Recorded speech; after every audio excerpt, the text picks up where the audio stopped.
There are a lot of really interesting things happening in tech right now. For instance, Warren Buffett's Berkshire Hathaway took an almost $5 billion position in Google, which is really weird because Warren Buffett famously does not invest in tech companies. He got sold the idea of Apple because his partner Charlie Munger convinced him that it was a consumer discretionary product. And then on the same hand, we have Nvidia being sold off like wildfire. We have famous investors like Peter Thiel selling his entire stake. But there's even more to that. SoftBank sold their entire position, and the famous big short investor, Michael Burry, is actively shorting the stock massively. So in this video, we'll go over all my thoughts on that. But first, you may have noticed that this title is a little weird. B2D's nuts. Let me tell you that story real quick. If this is our first time meeting, I'm David. I'm a co-founder of flankinvesting.com, and we've been working on building Flank for about 5 years now, and I have over $400,000 of my own money invested into building the company. Late last week, I met with some potential investors for Flank, and at the end of the meeting, they basically said the only way that they would be interested is if we pivoted to becoming a B2B application. B2B application means business to business, so you're selling software to other businesses. Flank is currently a B2C application, business to consumer. And after I got off that call, I kind of had a weird feeling in my stomach. I was nodding my head like, yeah, okay, this is a good idea. I could see this being a good thing, but it just didn't feel right. And then I remembered, that man, like, I'm building Flank for you. The mission of Flank is to tangibly reduce the wealth gap by bringing intelligent investing into the mainstream. It's that simple. I won't do that if I'm selling software to other businesses. I can only do it by being a B2C application. And if that means it's going to take me 20 years to build this thing, that is the price I'm willing to pay for admission to make that mission come true. And if you haven't seen Flank before, it's basically Reddit plus Duolingo. It's Reddit in the sense that we share analysis and talk about things that are happening in the market. We answer each other's questions. It's a really cool investing community. But then we also provide you a framework on how to research a stock just like Warren Buffett. So that starts with understanding the business model, or how does the company make money, all the way up to doing 3 different forms of valuation. And if that doesn't make any sense to you, don't worry, we gotcha. We made a course that walks through every single one of those steps in gory detail. And right now the application's like 95% free. Really the biggest thing that you get with Flank Premium is access to our Earn program. The way our Earn program works, which is where the Duolingo model of Flank comes in, is that every single day Flankers get something called a Flux. And it's basically like a Reddit super upvote, kind of like Reddit Gold, but it's more baked into the system. And you give that to your favorite post every day. But if you're a premium subscriber and somebody gives you a Flux, then there's a payment associated with that. It's about 50 cents per Flux right now. So that's one of the benefits of Flank is it's hard work to do analysis. We should be doing it. If you're going to buy a stock, then you should 100% do research. I don't care if it's on Flank or off of Flank. You need to do your research. But if you're going to do your research, you might as well get paid for it. And Flank is devoting 75% of its revenue to paying the community. You can see I've earned almost $50 in the 2 months this feature has been out. And you can see I'm on a 6-day streak. We got other users like Phil Fisher's on a 74-day streak. Shout out Phil Fisher, great job. And I'm only in 4th place right now. And the idea behind that is you get better at investing through consistency, not intensity. So Flank will be your accountability buddy, just like Duolingo tries to get you to build streaks so you learn a language over time. The same idea applies at Flank. So you read analysis every day and you give your Flux. I promise you, you will become a better investor if you do that. So yeah, those investors wanted me to go B2B. They can suck on my B2D's nuts. Like, I'm not doing that. F them. We will always be a B2C application. Investors need not apply if they're going to try to convince me to go B2B. I'm not doing it. I'm sorry. Speaking of taking a long-term approach to building a business, let's talk about Buffett. So we can see from the 13F filings that they took a new position in Alphabet. Berkshire bought over 17 million shares of Google, and it's a brand new position. And then some other updates that haven't gone super reported is they sold about 15% more of their shares of Apple. They sold about 6% of their stake in Bank of America, and then they raised their position in Chubb, which, if you're not familiar with Chubb, it's basically an insurance company that applies to rich people. You can see why Berkshire likes it. They hold Geico, they hold General Reinsurance, they hold National Indemnity. They love insurance. And you can see this company is just doing really well. Revenue's up.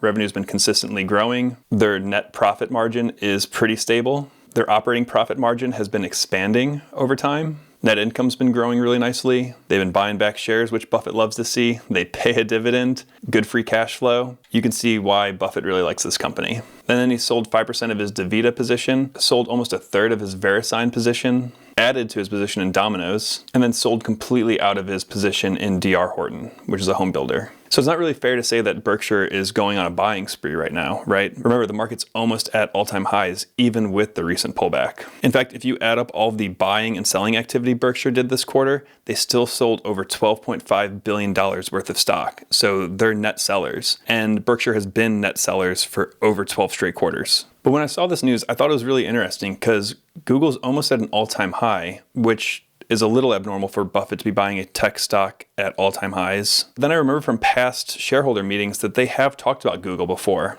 And so I wanted to pull that up. Back in 2017, Charlie Munger, who was Buffett's right-hand man, said, "I feel like a horse's ass for not identifying Google." And Buffett responded by saying, "Yep, we blew it." And they said that because they owned Geico, they saw this company early on. Munger said, "We could see in our own operations how well that Google advertising was working, and we just sat there sucking our thumbs. So we are ashamed. We are trying to atone."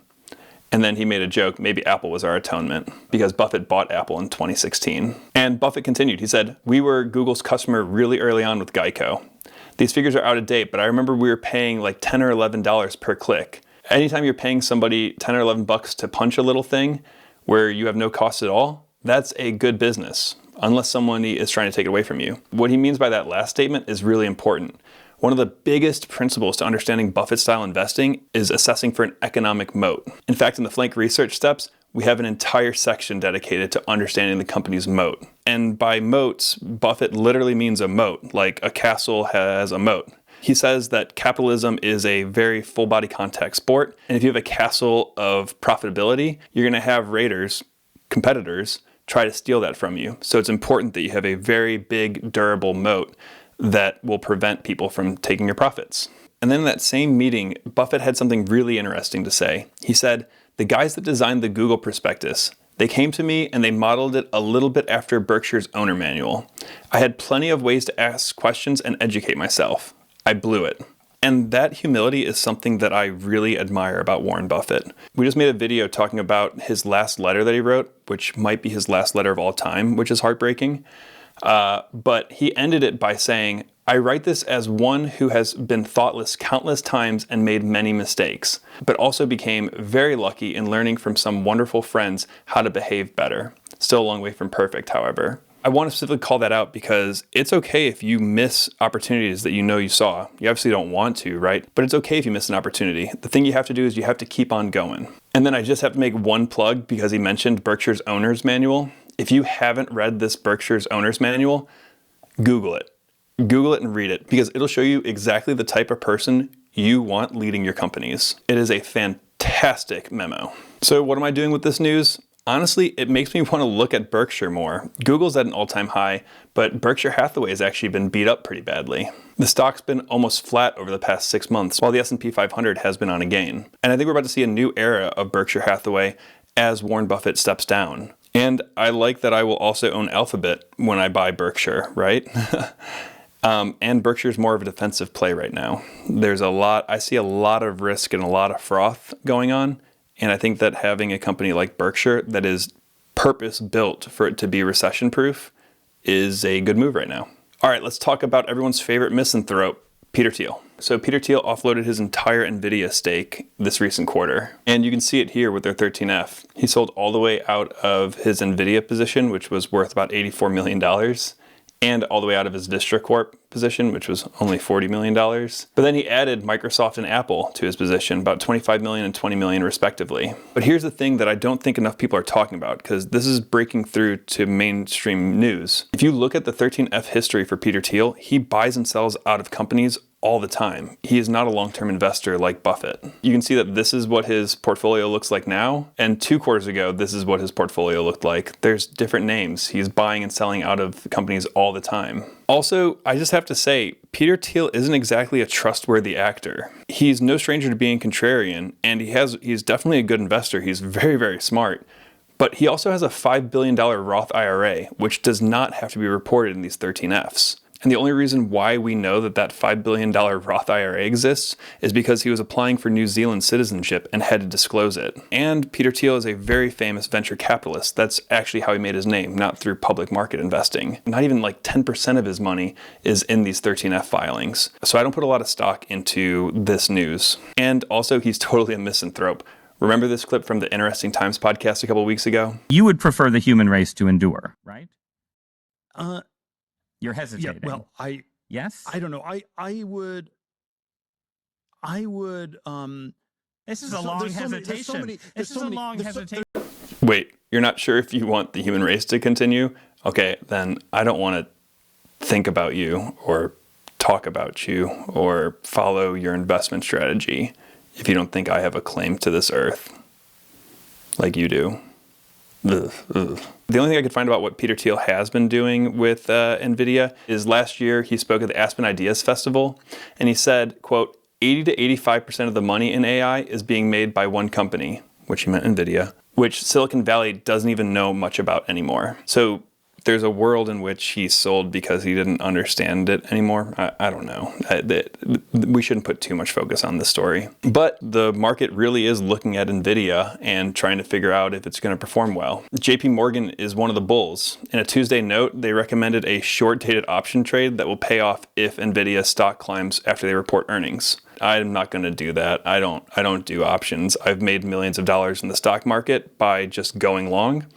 I don't have to worry about theta. I just have to buy companies that I know and understand. And that has worked out pretty well for me. It's worked out for my hero, Warren Buffett, and pretty much everyone else I respect in the market. So I'm not going to do that. But then we also have some bigger names that are selling. SoftBank, which is run by Masayoshi Son, sold their $5.8 billion stake in Nvidia in order to fund an OpenAI bet. And we made a video on this that investor Michael Burry, who famously bet against the subprime mortgage bubble and was featured in Michael Lewis's book, The Big Short, is also fueling negative headlines around Nvidia, when it showed that Burry has been shorting the crap out of Nvidia. And Michael Burry has repeatedly made warnings about the excesses of AI stocks this year, but then he also subsequently shut down his fund, Scion Capital Management, which I don't think anyone saw coming. So yeah, what am I doing about Nvidia?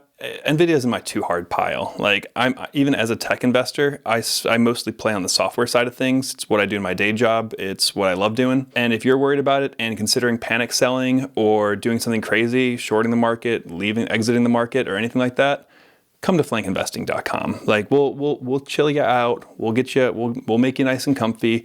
You'll study stocks. You'll study stocks as if they're real businesses, not pieces of paper to trade around.